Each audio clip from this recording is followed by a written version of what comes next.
Hello ladies and gentlemen, my name is Dan, the voice behind ThatKaitoDan, and welcome to my reaction / analysis to RWBY World of Remnant for Volume 4 on Atlas. So on to the third of these looks into the kingdom now, and with us having Atlas here, that means we got Vacuo tomorrow, so that's going to be cool.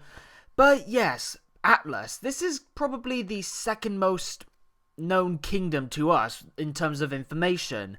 We know that a big part of it is the military, as well as the Schnee Dust Company, which really benefits the entire world, and also that they've got a bit of a history before being referred to as Mantle before it became Atlas.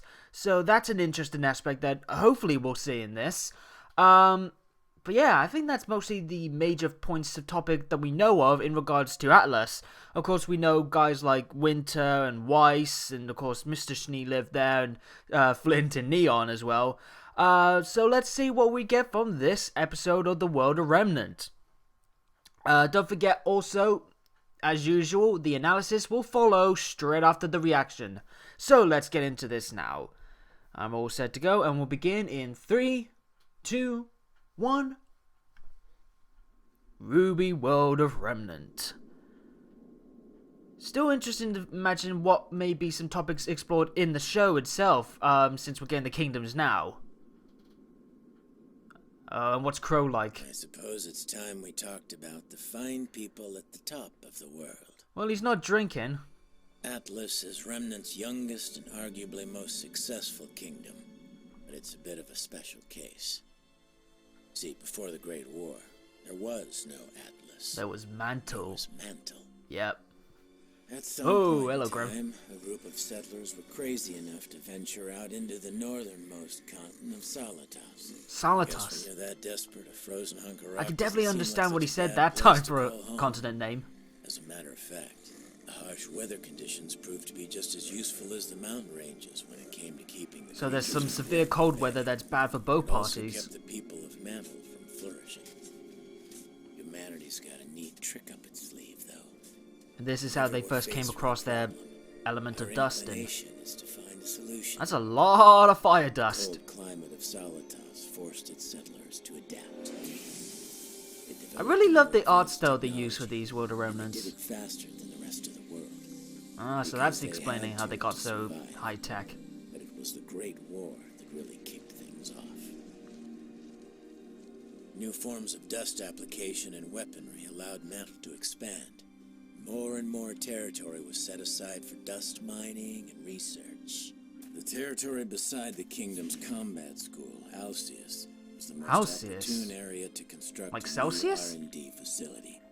But by the time things were all said and done, it would be much more. So I'm guessing that's where Atlas, the city, Halcyon first was began. reopened as Atlas Yeah. after the Great War to house many of the warriors now seeking guidance in an effort to give back to the citizens. I can catch that sarcasm, Mantle Crow. applied all sorts of new dust techniques and technologies it had used in the war to beef up Looks a the bit like academy's Hogwarts. campus. Except that it's got an eye of Sauron-like tower in the center. Look at those Even dust helped crystals better hanging around. secure the surrounding areas. It wasn't long before the kingdom's military moved There's in, Ironwood, and the labs, and I guess that's research Mr. Schnee. facilities, and eventually even residential areas started popping up. So it's like one big hub area around the school. In time, it became apparent that the city of Mantle was living in Atlas' shadow. And so the decision was made to move the kingdom's capital. So it's swapped to the high-tech Mantle area. was old news. Ooh. The kingdom of Atlas was born. A golden age of prosperity, they called it. But those left behind in Mantle Probably weren't too happy about being left in the dust. winter. Pun They intended. knew. Interesting. So yeah, we definitely got what we hoped for in terms of finding out more in regards to Atlas and Mantle, the origins of the place. Not a lot on the Schnee Dust Company, which I can understand why the focus was on the kingdom as a whole, and also in regards to their dust mining abilities in a wider spread. So that's interesting, but yeah, that's it for the reaction portion. Time to go to the analysis. See you on the other side. I expected to have a lot to analyze when it comes to Atlas, and that definitely seems to be the case. So let's get to it. Firstly, just a note, that outside of a brief sighting of Mr. Schnee, we had no real focus on the Schnee Dust Company as I mentioned before. Yeah, the dust mining aspect was a key element of focus, but it was more of a widespread look, not limited to just a mention on the company. Again, the focus is the kingdom as a whole, especially in regards to its history in this instance. And of course, we get a word on a new continent, and this time I think I have a better understanding of what Crow said. This continent being Solitas, which looks to be the Latin word for solitude. Makes sense given the confining conditions for those living there with the viciously cold weather. Before the Great War, and before it became the prosperous Kingdom of Atlas, we know the kingdom began as Mantle. But for whatever reason, settlers tried to branch out to a large frozen rocky area in the northernmost part of Solitas. Must have been a better prospect than whatever Mantle was offering at that time. We got a better understanding of the climate with this venture since it was so harsh that it was deemed a crazy move by Crow, and it was even too much for the Grim. Though I'm not ruling out the idea of Grim that can cope with the cold. If Pokemon can change due to their environment, why not these beasties? Still, by hook or crook, and the drive that comes with trying to survive, they came across a large enough well of dust, notably fiery red dust, to aid their cause and sustain the early developments of their new home. We get a real sense of a bold, driven mentality to some of the folks of this kingdom. They braved blistering cold snow and rough rockland, and yet to keep alive and to achieve their goals, it became not a hindrance but more fuel to their fire, pushing them forward so much that they would outdo others when it comes to dust mining and using their gains in advanced technology. An attitude that we can still see in modern day through the attitude of Ironwood, a truly dedicated Atlesian who will seek to find a strong result no matter the hurdles. And yet, it's key to highlight that those same conditions are the reason why many still in Mantle couldn't evolve themselves. They may have wanted to grow like the settlers would be able to, but due to the current surroundings and their inability to deal with the climate, they couldn't, leaving them in the shadows really as the settlers never looked back. And that divide seems to be creating a gap that's led to some sour feelings. Mantle, the once capital of the entire kingdom, left behind in the cold, while their brethren would go further than they could ever dream, even when the Great War was a thing. These lot benefited from the war effort, dust mining and research at their strong R&D factory so much that the school in the territory of Halcyon, again no clarity on that name, would grow too.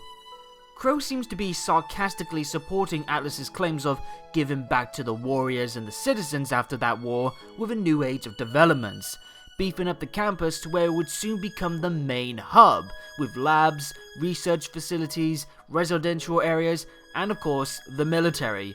So I imagine that's him claiming Atlas was more into continuing their rise to a grander and more profitable kingdom to stand on equal shoulders with the others than any generosity towards their people, at least in large part. And given Crow's noted disdain for a lot of their actions from Atlas, it could be some well-supported beliefs from our narrator. But yeah, it's interesting that the school isn't a separate section of the kingdom as a whole, but rather it seems to be the staple of Atlas instead. If this image says anything, we're looking at a grand structure that's able to have so much inside its walls. Plus, with the residential area pretty much neighboring the military and the school, you can see even more reason as to why many students may join the Atlas forces exclusively as mentioned in the past World of Remnant, rather than lend their skills to the world as a free agent. And again, all of this just adding on to that more disdain coming out of Mantle, that makes the two different locales have a really intriguing relationship. People who seemingly couldn't push forward like they may have wanted to are now the ashes of a reborn image for the entire kingdom. A land so well developed and unlike its origins that it became the new capital, and even more people flocked to there over Mantle. It wouldn't be an unfair claim to imagine that while Atlas is old technology themed, Mantle is far more rustic and behind the times, akin to the nomad cities outside of the kingdom's protection than any kind of former capital. Plus, with the events that followed in Volume 3, just imagine if more eyes turned their way, but with anger, hate, and fear, because they're on the same land as Atlas, the kingdom that many now believed caused the biggest damage in the fall of Beacon, especially with the corrupted mechs. Mantle could face backlash from its younger brother simply out of being from the same land, despite never being a factor in these events, only guilty by association. Mix up their already steaming source of negativity towards Atlas, and now being blamed alongside them for a crime they didn't commit, I can imagine Mantle may seek rebellion, which I'm sure would just add another headache to Ironwood, and others in Atlas as well as making a certain ghostly white lady quite happy. But that's it for this analysis, folks. So glad that we got some clarity on the situation with Mantle and Atlas, and it sounds like it could make for some tasty conflict down the line. But what do you guys think? Anything you wish had more exploration, or were you satisfied? Anything that I noted caught your eye, or did I miss something out? Let me know in the comments down below, and then like and fave the video if you wish. Subscribe and click on the bell to know when new videos are out and ready for you, and follow me on Twitter at ThatKaitoDan to hear more on RWBY and beyond, as well as future project updates and general nonsense from yours truly. Until next time though, have a good day or good night, and peace out.